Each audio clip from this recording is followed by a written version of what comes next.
All right.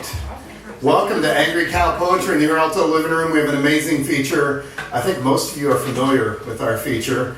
I'm excited to bring Rachel to the stage. I first discovered Rachel years ago. A friend of mine from the Columbus area sent me a video clip of one of the poems Rachel has online, and I watched it, and it was amazing. And I had to see more, so I was searching and Googling other things, and I kept finding more, and they were all as good as the last one. So Rachel quickly became one of my very favorite poets. And Rachel has amazing books. They're back there. You can purchase them straight from Rachel tonight. I have read 2 3/4 of them because I thought I would get this one done this week, and then work and life did not allow me to quite get all the way through. But they're all fantastic. I do encourage you to grab those before you go. So it is a great honor to welcome Rachel Wiley to the stage.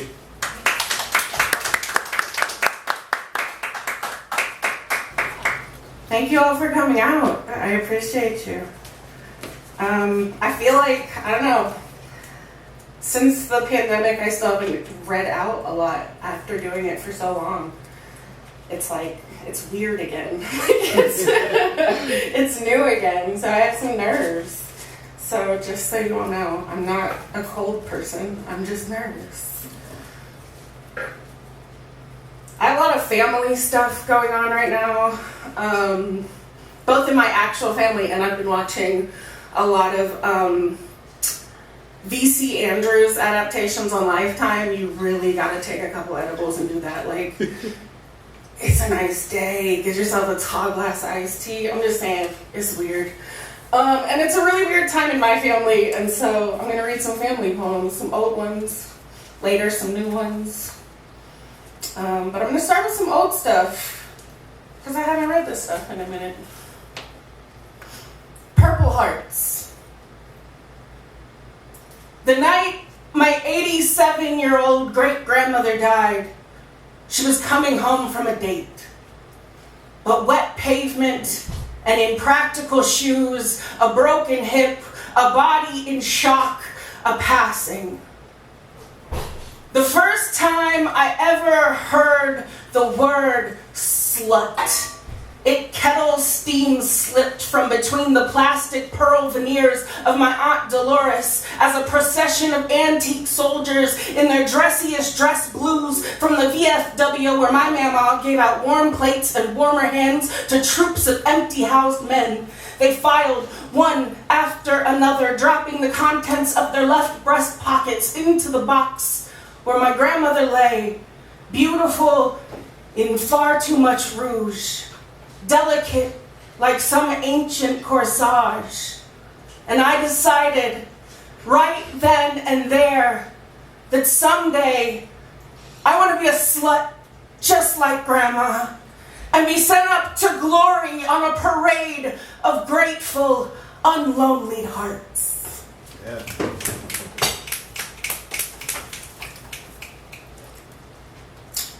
So I'm sex positive. And poly, so,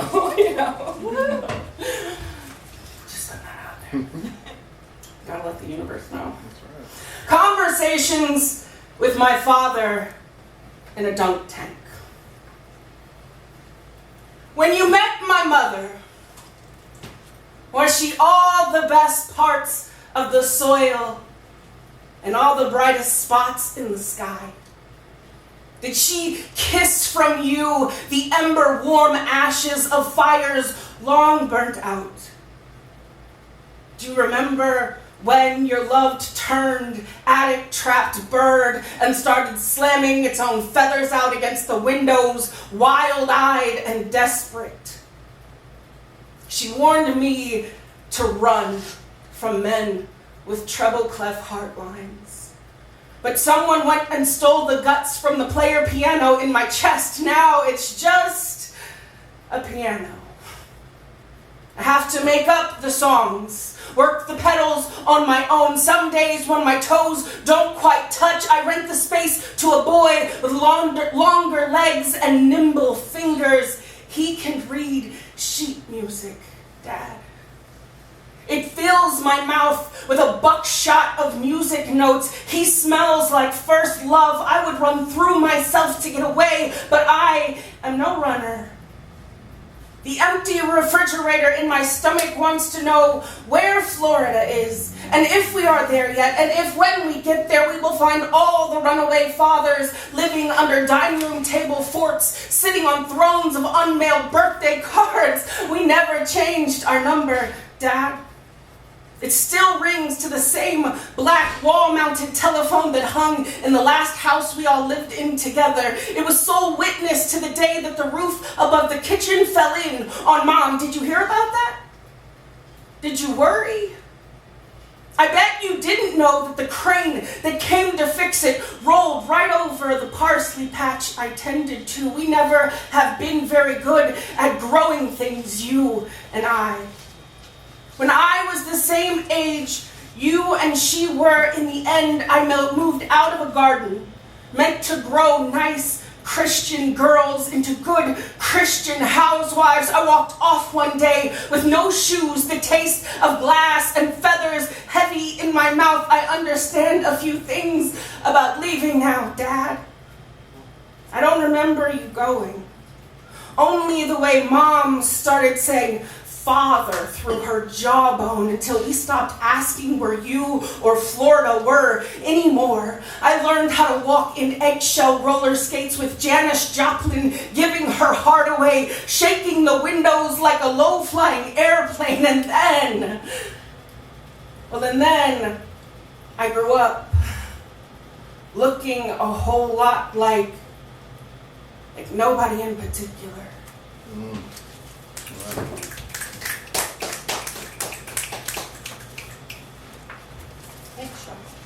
Everybody okay? Yeah. I'm gonna get in my feelings tonight. Is that alright? Please. I'm gonna get in my Drake-ass feelings. It's poetry. We didn't come here for feelings. I got a lot of Drake-ass feelings right now. Is it the moon, Mandy? Why am I in these feelings? It's the moon. Okay. I'm reading older work, but older work that I like feeling the rhythm of, if that makes sense. Yeah, I'm having a little realization up here, but I don't think I can share it right now. For Nicholas, who is so concerned. The band was in full swing the night we met. My beautiful, all cotton-pressed and petticoat-full. You led me from the dance floor, concern bruising the top of my arms to remind me in an embarrassed whisper that I am much too fat. And making a fool of myself with all of this skin that I wear, all of this immodest self-love, all of this space I am taking and still taking. I mean, my God, people are watching. Don't I know that I am dying? Don't I know I am a sugar-blooded elephant? Oh, Nicholas, forgive my clumsy audacity in forgetting to hate my tusks. I was so dangerously carefree. Who knows what could have happened? I might have incited a herd of gray-fleshed wallflowers to shake the chandeliers down to the floor with the sound of skin smack and hip sway and unapologetic buoyance. Thank goodness you were there to lead me home. Your insecurities binding my wayward trunk. I am obviously just a large and simple girl, and stumbled into feeling all too human, with the air kissing my unsightly skin, like I never felt laughter slinky walk my spine, like I never deep-kissed pavement at the sound of an insult backfired from a passing car, or felt every single knuckle in a punchline. You would think I'd have learned by now that this body and its fault lines, they don't belong to me. My fat is a crime scene of other people's concern, it seems.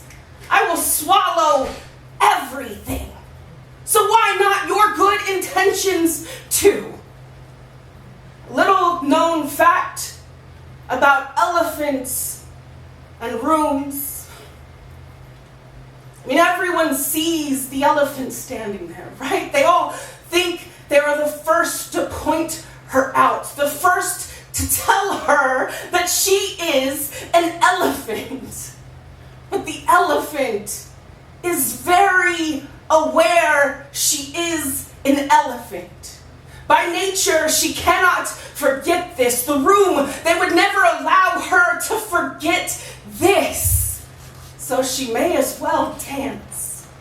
Take your bullhook hands off of me. I am no one's broken beast, and me, I've got whole houses to shake down into clapboard and brick dust.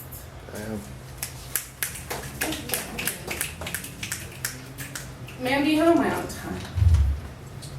I don't know. You're doing great.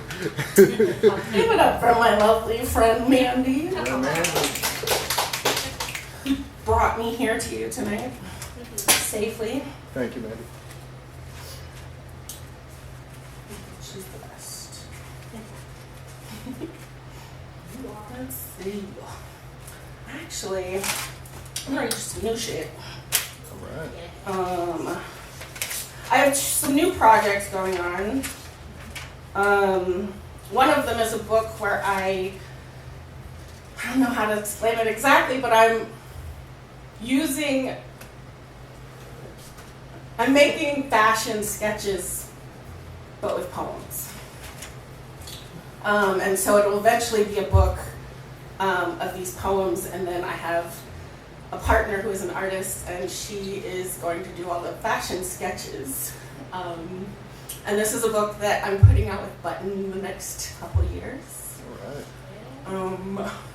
Yeah, I'm excited about it. I'm really excited. I think there's gonna be paper dolls. Like, he's like, what do you want? I was like, paper dolls. He's like, I think we could do paper dolls. And I was like, shut up, stickers? Coloring pages? It's gonna be an activity about fat fashion, and it's gonna be fun. And it's called Sigh's Queen. Be the cake you want to see in the world. It's okay to want to be an object of indulgence without ever allowing anyone to indulge in you. If you want, you could step out in a dress made entirely of buttercream and chiffon, a raspberry and mascarpone filling gathering at your hips for emphasis. The bodice piped with sugar paste roses and ruffled vines, a 7-layer bustle, spun sugar petticoats, and not offer to feed one single mouth. It is not too much to ask to wear your bakery case birthday suit without a single finger swipe defacing the scalloped icing hem until you and you alone decide you wish to be devoured or to be unfolded in a milk bath, waiting to dissolve you of this mantle of impossible sweetness. Yeah. This one's called, from the same collection, called Glamour. I wore straightness like a sequin dress that I only owned because I liked the way it sparkled. And then it was explained to me that women should aspire to fit into them. So I tried and assumed it was because I am fat that the zipper wouldn't close no matter how much I shrank, contorted, or prayed. Some nice men offered assistance. Some not nice men assisted. And though a couple of the nice ones got the zipper nearly halfway up my back a time or two, it felt tight. But not tight so much as shallow. Shallow, like a sturgeon trying to swim in a puddle. Entirely too queer for dry land.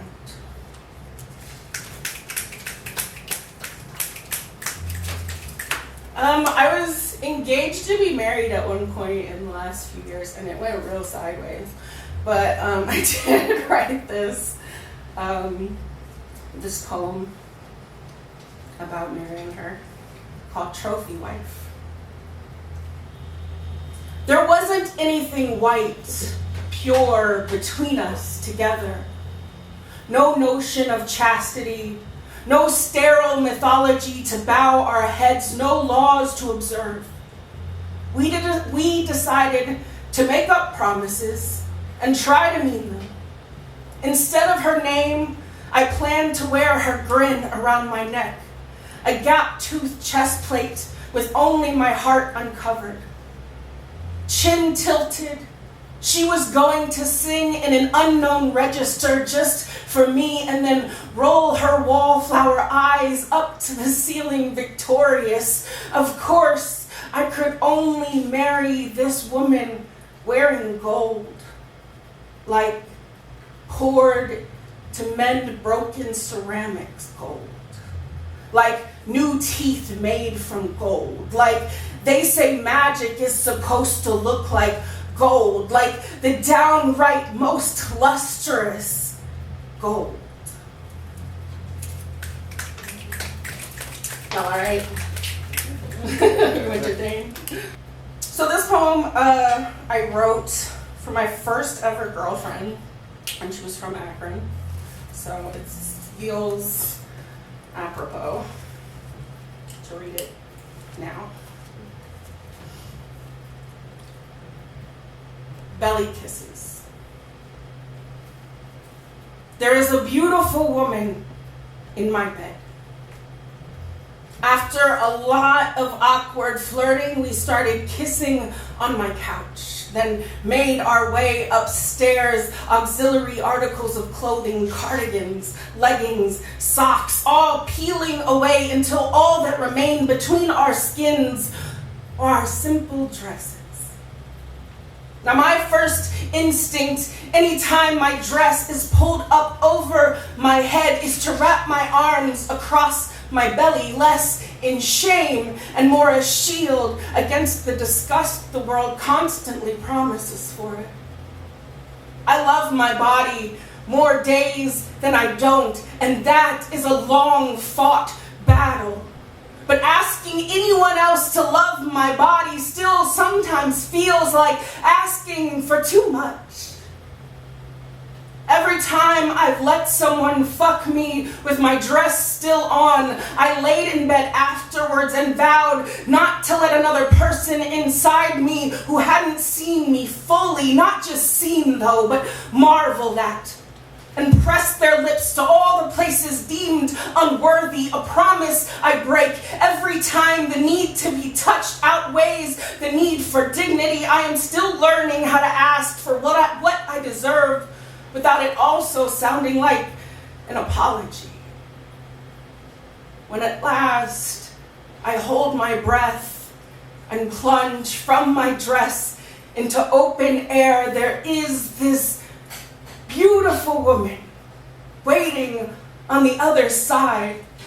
And unasked, she presses her lips to my belly before I can reach to cover it. And she marvels, y'all, and she runs her hands over all of me like her palms might just slough the world's cruelty from my skin. There is this beautiful woman in my bed, and she holds beauty the same way that I hold beauty.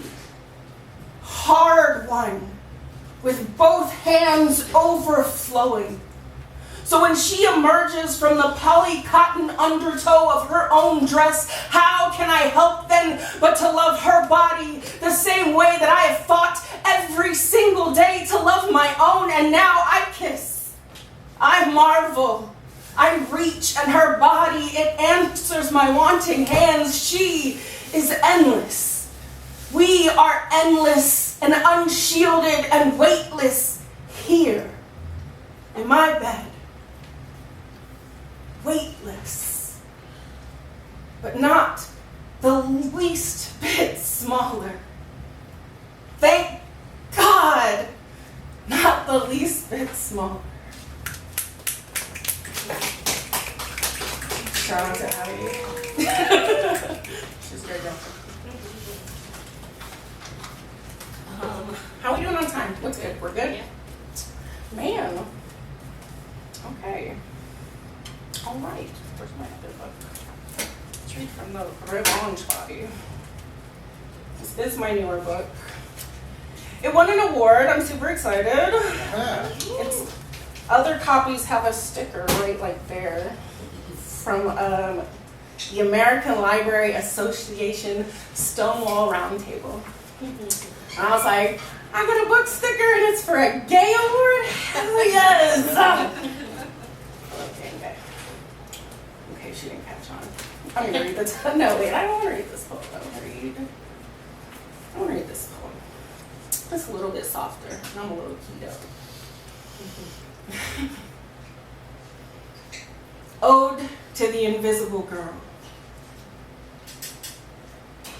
Guitar picks, matchsticks, sage bundle lungs, pocket mirror, calloused finger, tip, drip, one drop, invisible girl.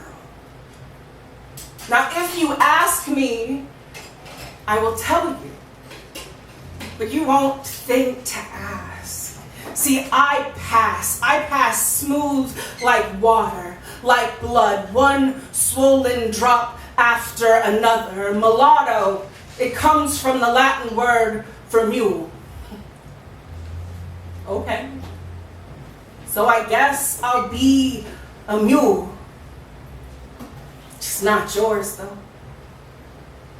I'll run these drops, this culture, a razor blade at the roof of my mouth, this righteous anger, matchsticks in my hair, this undeserved forgiveness as sage smoke in my chest. See, you won't think to ask, but if you did, I would tell you that I am the granddaughter of a great jazz and blues man who spent his whole life with his hand wrapped up around the neck of some strung up branch, rather than the other way around.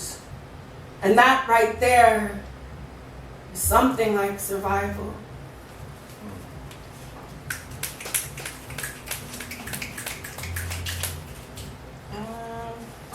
Let's see. I'm gonna read this poem for my sister, my older sister. This is for Rachel McGibbons.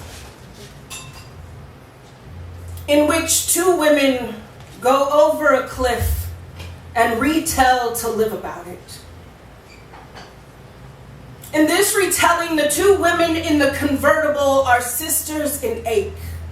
They are seasoning the pale Midwest air with 90s hip-hop and ancestral cackles, wearing giant hoop earrings and the gaudiest possible sunglasses, hair whisked by the wind into cotton candy beehives, nearly as feral as they.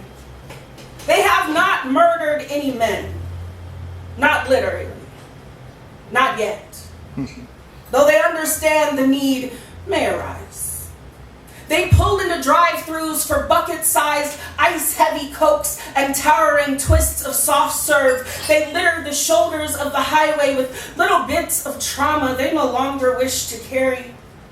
It lands at the feet of the handsome drifter archetype that they will not be picking up. For he is as useless as his plot to woo and rob the two women of everything they've spent their lives saving. These two women are everything they've spent their lives saving.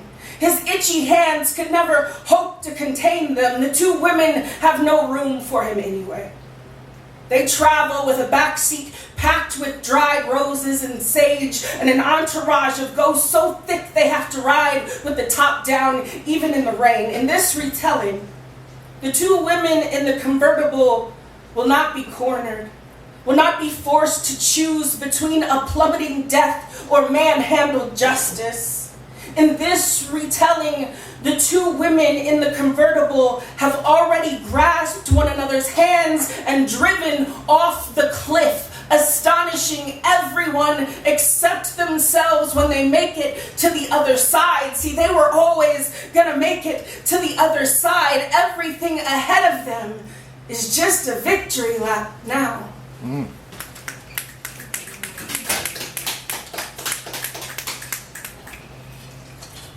Shout out to my sis.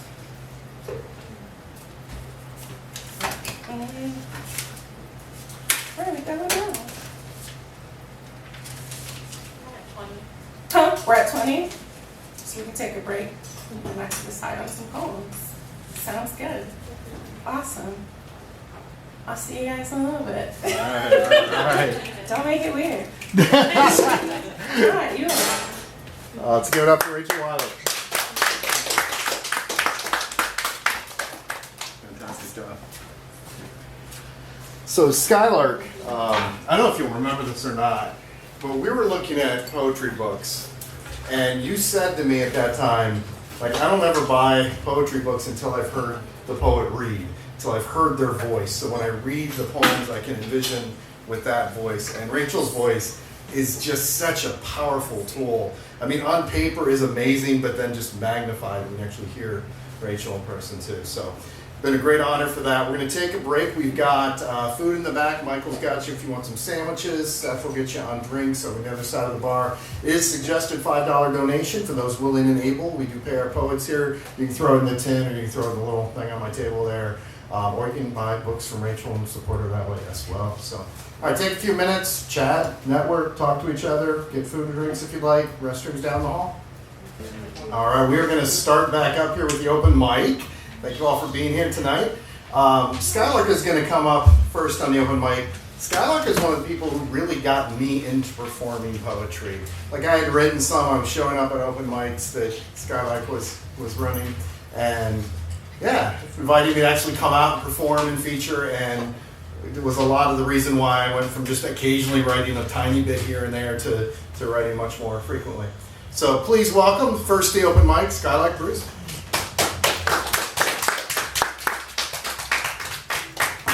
Thank you.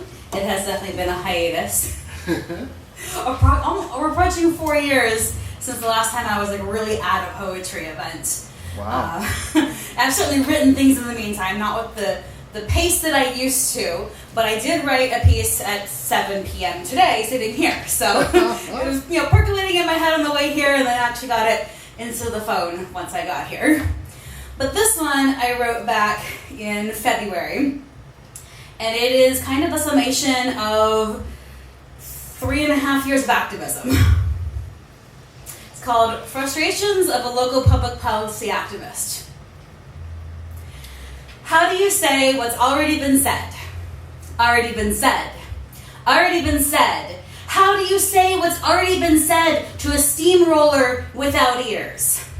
What's a new way to say what's been said and ignored and glazed over and sighed about as more of the same and briefly agreed with, but then silenced? How do you say what's been groaned and sobbed for centuries when my job is to amplify the message? When do new words emerge like mushrooms sprouting from dark decay, inspiring not just attention, but action to follow? How do you say what's already been said and screamed and etched in blood and fingernails on the police station door? Are there any words so powerful as to overcome prejudice, corruption, bought and paid for officials, intractable, institutional muck? Maybe there are not. Maybe the only justice is in amassing so many of the abused, enraged, and raging that the powerful actually fear the guillotine. But we all have to go to work. We flounder and push and expend ourselves just to pay this week's bills and do it all again. Few can muster energy for dreaming of better, least of all dedicate time and resource to the effort. To be able to attend a public meeting is in fact a privilege. What a privilege to be ignored and dismissed in person instead of from a distance. For decades, the word was that the pen was mightier. But I don't think that writer scraped by on the lower rung of end-stage capitalism. I've never owned a sword. I'm more of a pruning hook girl. The prophet Joel says I can beat one into the other, and I'm a believer? If enslaved people can find time to revolt, then so can we. How do you say what's already been said, muffled and distorted and twisted into character assassination, all to ignore the truth? I don't know about you, but I'm feeling very Haitian in 1792, French in 1793, Bolivian in 1803. Revolution is not over. It's just on us now. All right. Thank you. Talking about grandmothers reminded me of this poem that I wrote almost 10 years ago. It's called Homebody.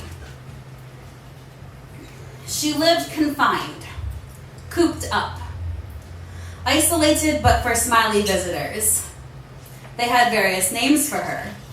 Mom, Grandma, Mrs. Berg, Brussels sprouts destroyer. The last time I saw her leave her house, so uncertainly, was some Thanksgiving or Christmas to go to a relative's house. That was before her mind learned where the on-off switch was, before her cerebrum took sabbaticals. But she was not at home today. Neither her long absconded mind nor her 91-year-old wrinkled epidermis. She was not. Stewing in her chair, frantic in futile worry for her young grandchildren and spry husband gallivanting at the city pool. She was not. Parsing pennies Grandpa gave her for groceries, ignorant of his salary or other expenses. She was not. Slumped in her perpetual overstuffed chair, spooning ice cream through trembling lips. If she were, she would have asked if the people clustered around her were loving family or hyenas lying in wait to tear her apart. And she also wanted to know when the last time you tried smoking was. But she was not at home today. She laid instead in an adjustable hospital bed, wheezing through plastic and no remaining saliva. She reacted only to a hand squeeze or new noise. She blinked with eyes bright blue with confusion, then closed them to doze passively. She was not at home, but then she'd been going home for 20 years.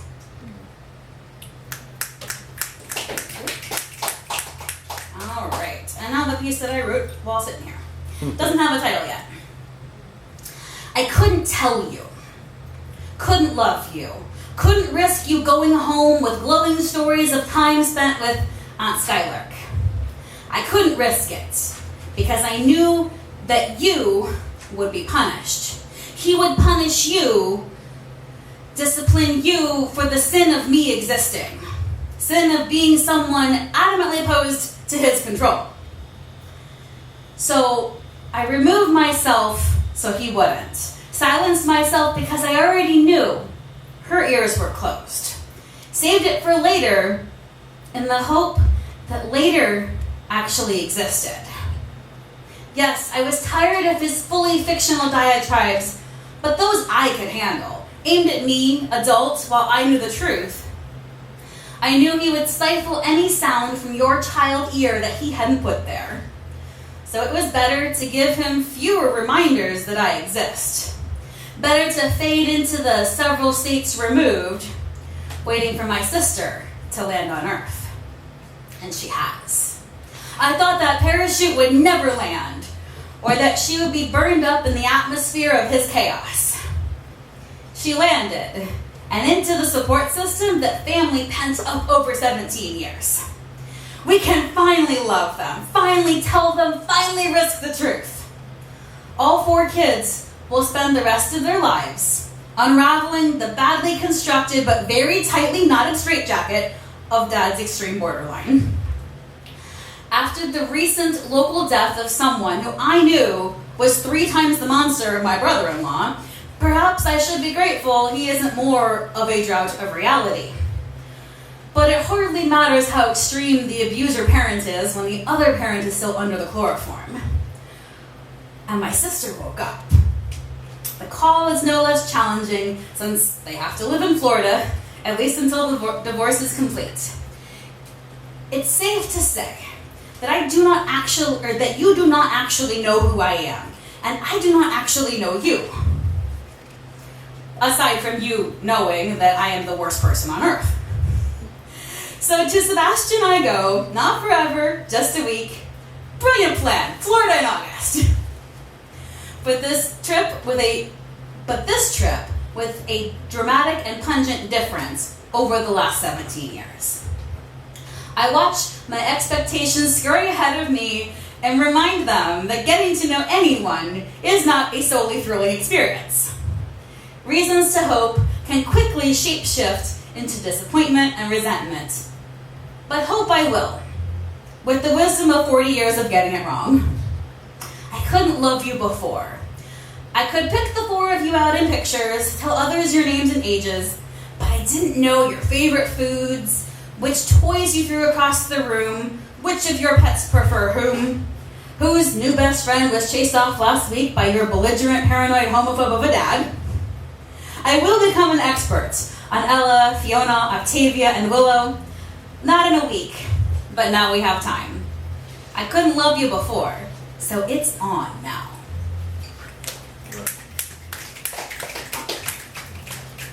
Thank you, Skylark. All right, please welcome to the mic, Stasha.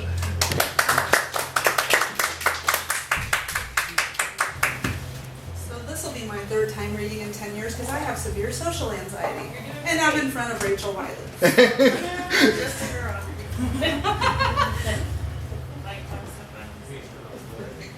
I was a woman not afraid to roar.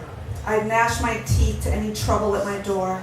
What I don't know, I know I can learn. Since moving to a red state, I fear for my fate. The willful ignorance, the misogyny. In the West, I was never enough for anyone. Here, I'm too much, most of the time, for almost everyone. I find myself silencing my roar, shrinking myself in the hopes of being ignored, constantly afraid of the wolf at the door.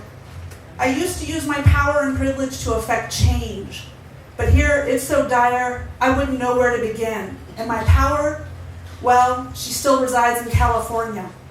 I wear my only privilege on my pasty skin. Broken, poor, bisexual whore, witchy poo sin, and I'm sure they think much more. If I get talked down to by uneducated men who little lady me one more time, I'll lose my fucking mind. I have all female parts, so my brain works just fine. It feels like those right-wing men want us women to just die, obviously forgetting where they began. No respect for our Earth Mother either. It's 2023, and I have no body autonomy. I mustn't continue to shrink like a flower. It's time to remind the world why feminine energy is the ultimate power. All right.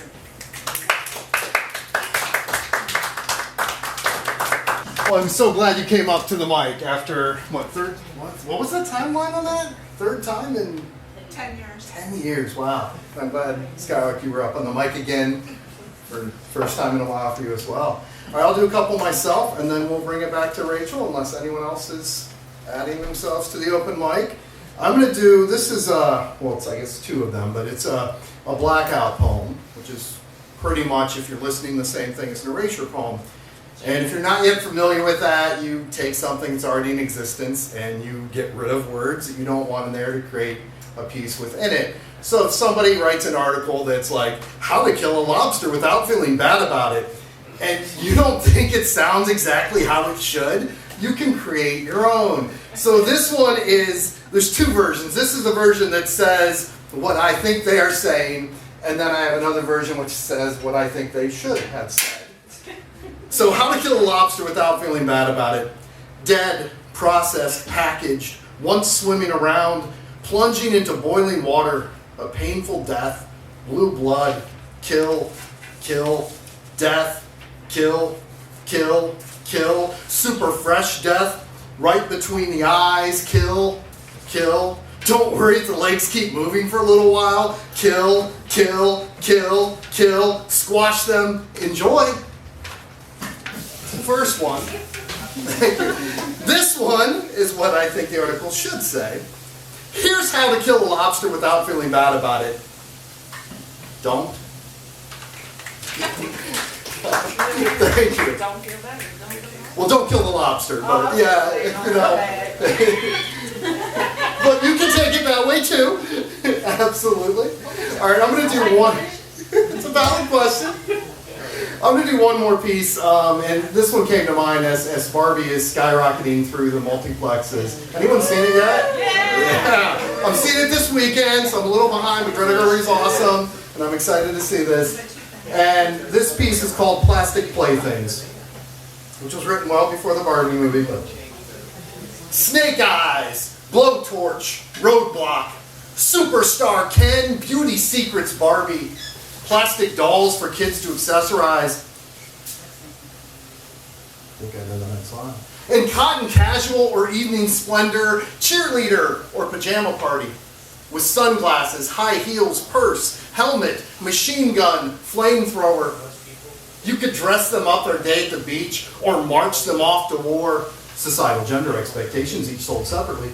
Because dream houses and battlegrounds are not chosen but assigned to save little girls from the horrors of a plastic battlefield. And feminism. To save little boys from the horrors of the kitchen. And nonviolent conflict resolution.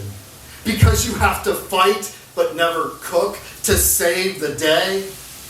The difference between Barbies and G.I. Joes was simply which accessories we put in their hands. A boy could play with dolls, we were told, but only if we didn't find them beautiful. Only if we pulled the trigger and used them to kill.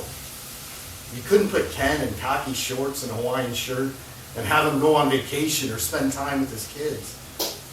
But if you accessorize Ken in a green shirt and a backwards hat, an itchy trigger finger and an AR-15, give him a catchy title like Camouflage Ken or Killer Kyle, as he rides his Barbie beach cruiser across state lines to kill a couple people. Or you'd finally have a toy deemed fit for a boy, you know, a real American hero. Everything might be fantastic when you're made of plastic. But when the bullets and bodies are real, the figures still lie lifeless on the ground. A little boy still playing with his deadly toys.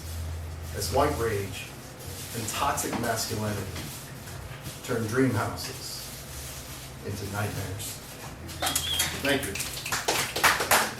Appreciate that. Thank you. So unless someone else is jumping last minute onto the open mic, I think we are ready to bring our amazing feature back up. Please welcome back to the stage, Rachel Wiley. Hi. Hey. Thanks for meeting my energy.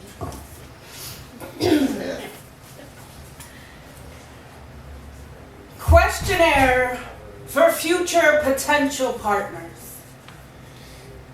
If you were a Beyonce song, which one would you be? Please explain your answer. Do you now or have you ever worn a fedora unironically? If yes, please note the year and provide photos for burning. If I ask for an item in my purse, do you bring me the purse or the item in my purse? There is a wrong answer. Will you be checking any baggage? Will you be checking your ego? Tell me about the last time you ugly cried. On a scale of Joan Crawford to Claire Huxtable, what is your relationship with your mother like? Is there such a thing as too many pillows? The answer is no. Are you an extrovert or a people pleaser? Are you an introvert or a control freak? Do you now or have you ever weaponized silence? Describe a time you bucked the white supremacist patriarchy. What font do you apologize in? Do you love femmes or just femme labor? What are you afraid of? How much does your fear run you? Where does your worth live? If I show you all the delicate parts of myself that I have managed to ransom back from an ungentle world, will you treat it like A, a weakness, B, a commodity, C, the most powerful part of me? Be sure to show your work. All right. had to make those rules. So I was in some terrible relationships. One of which was with just a very, very talented gaslighter. So the last few years have been a lot of rebuilding my own brain.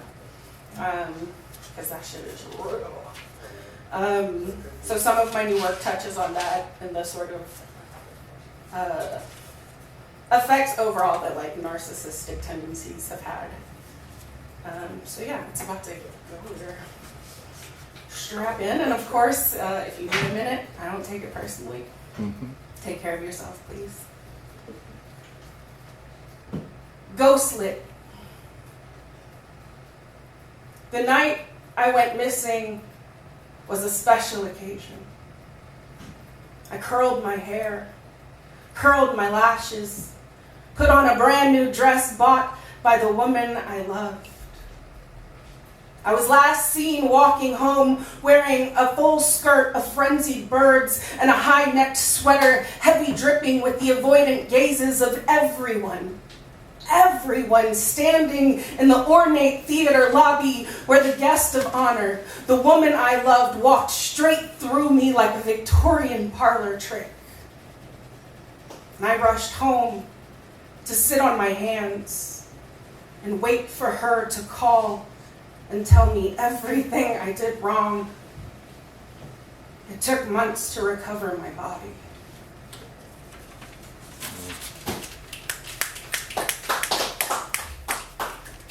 The sigh. If a gaslighter sighs loudly while you are speaking and nobody is around to hear it, did it make a sound? Not if they tell you it didn't. Not if you're doing that thing again where you project your insecurity and it's really heavy, Rachel, and you really have to stop, and this is why no one stays. I take the next available therapy appointment early on a Saturday morning. I record it per her request. I sob about how broken I must be to imagine the woman who loves me enough to try to be patient would ever be so cruel. My therapist draws faint parallels to my mother that I do not connect until it is much too late. Not until you are gone. And a friend hears an old voicemail left for me and says, "Did she always talk to you that way?" And I could only nod. I still can't say with certainty whether or not you ladled your frustrated air over my stumbling apology. But there is an annoyed little sigh that lives in my head like a stray cat. I gave her your name, and she answers to it.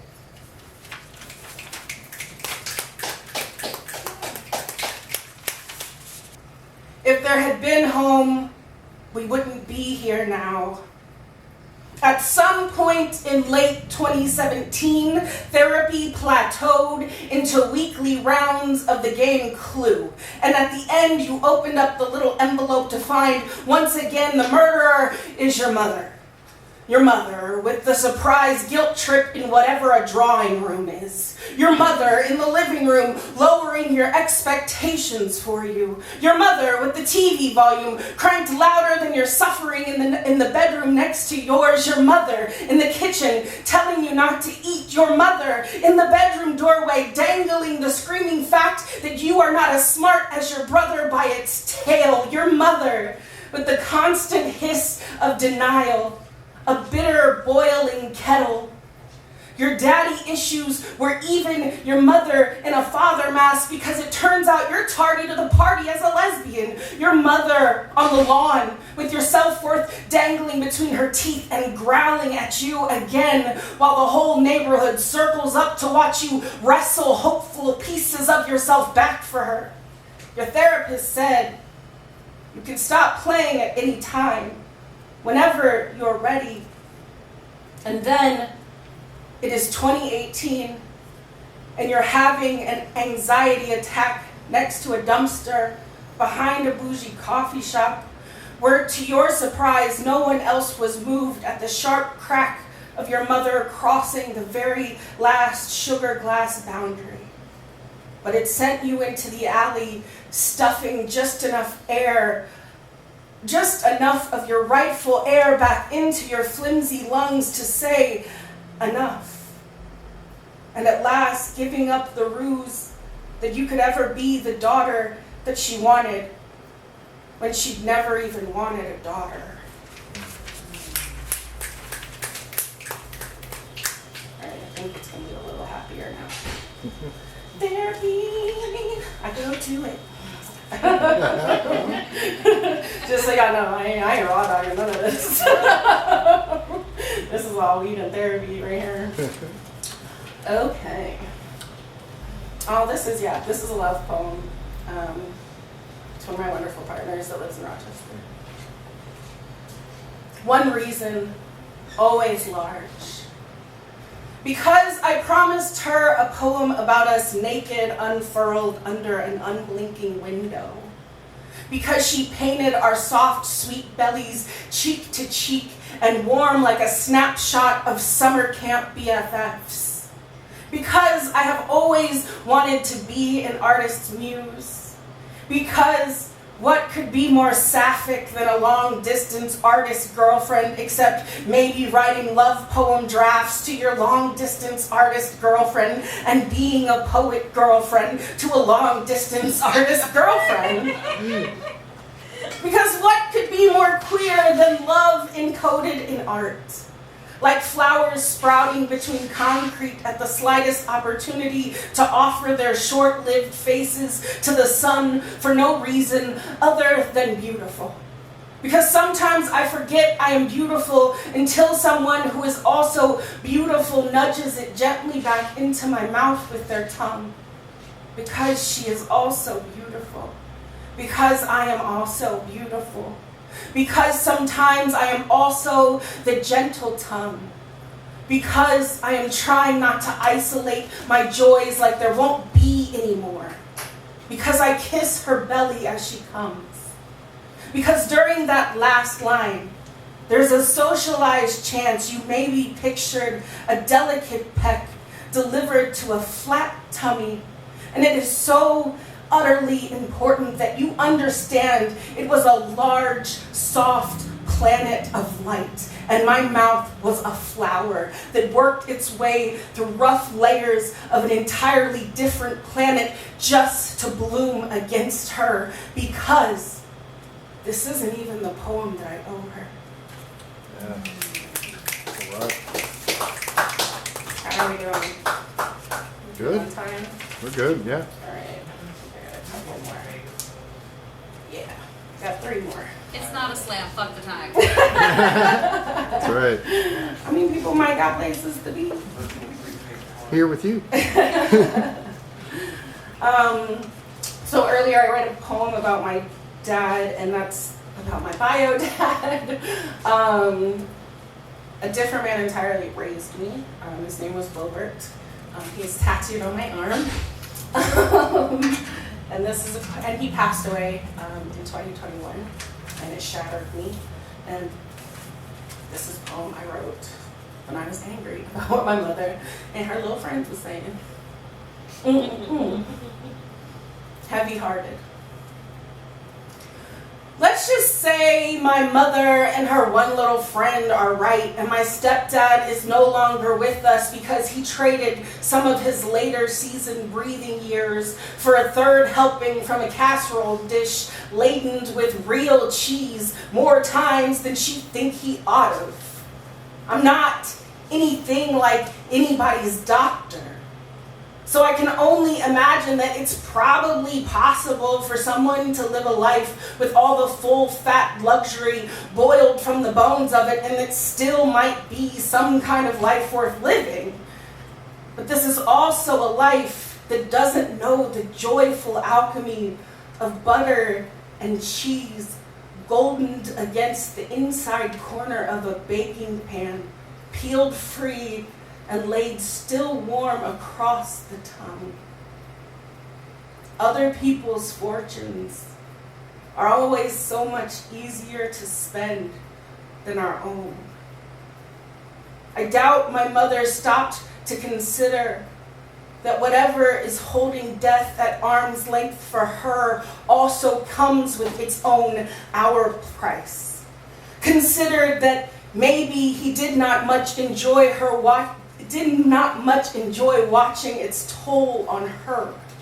Considered that more time with everything she hardened into did his heart no favors either. Considered elbow noodles softened under hot butter, cheese, and a little heavy cream per his mother's recipe was a shortcut to a cache of joy, a reliable joy from his mother's small kitchen, baked in big aluminum pans because she did not know how to make a small portion. And she had the ingredients on hand.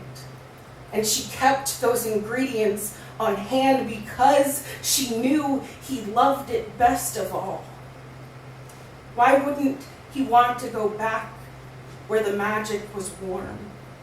And he didn't have to do anything at all for love, but show up and receive it.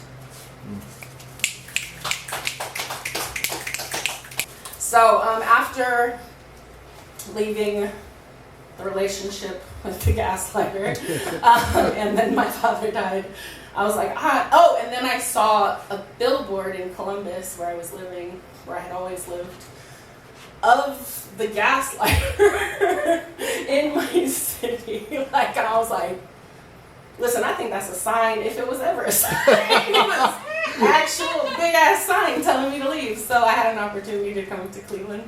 So I did, and I loved it. And I still love it. And this is about my first spring visiting the Solstice steps in Lakewood. So now I'm like, writing more poems about family wounds and also nature and being gay. So, I think it's great. I'm happy about it. Solstice steps, spring 2022. For the first time in months, I didn't bother to cover my hair. The ground at the park is still tender-headed under amateur grass. I haven't seen this many people or this many people's entire faces in actual years now. Maybe it's the edible settling in, but the abundance of grill smoke makes the whole thing look like a dream or a movie or a dream in a movie. You could forget from this angle that the lake ever caught on fire. Except maybe for that one riotous pink streak it clutches in its thirsty blue for as long as the light remains. A group of girls dressed for the club take turns posing for photos with the elusive celebrity sun on her way out. They have the whole night ahead. There's a couple in their 50s with a giant bubble wand, painting the air with rainbow soap angels, some of whom fly for whole minutes before giving in to the excitement of air, at last not spiked with thumbtacks and popping on their own terms. If this were a movie, now is when the woodwinds and the brass would swell triumphant, the lovers reunite, the troubles resolve, the ending happy, to this last hour at least. And at least 100 naked faces tilting up and dusted with gold Midwest riches. Then, when the last round piece of the sun humbles itself to the earth's curve, everyone applauds. No shit. Actually applauds. And then, like they were also made of sunlight, the spectators begin to thin out too.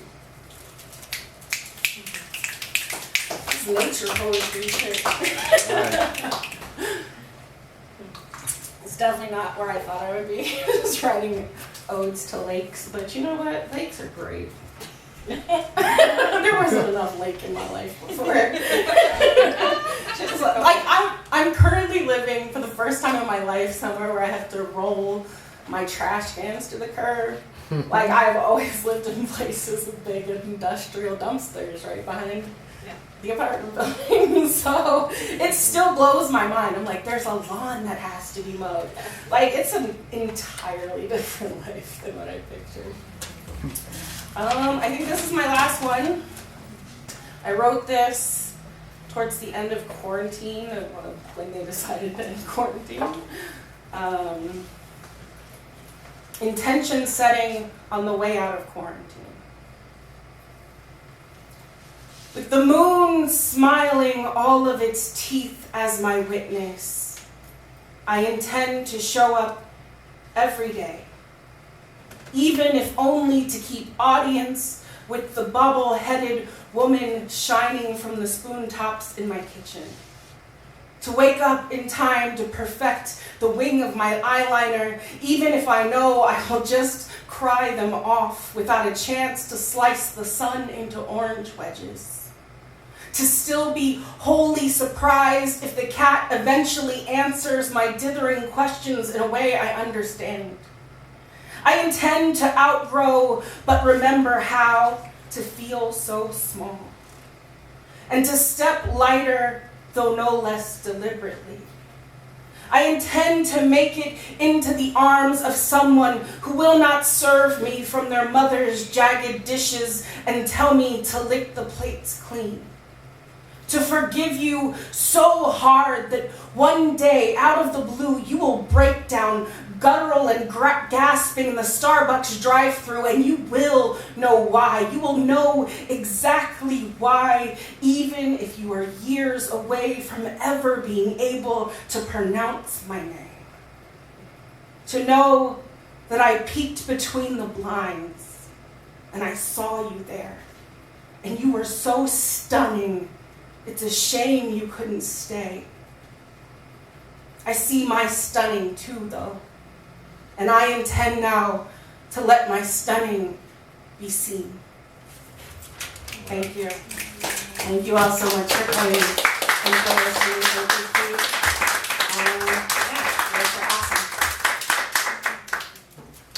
Thank you so much. I did it. Yeah, you did it. It was awesome. Thank you.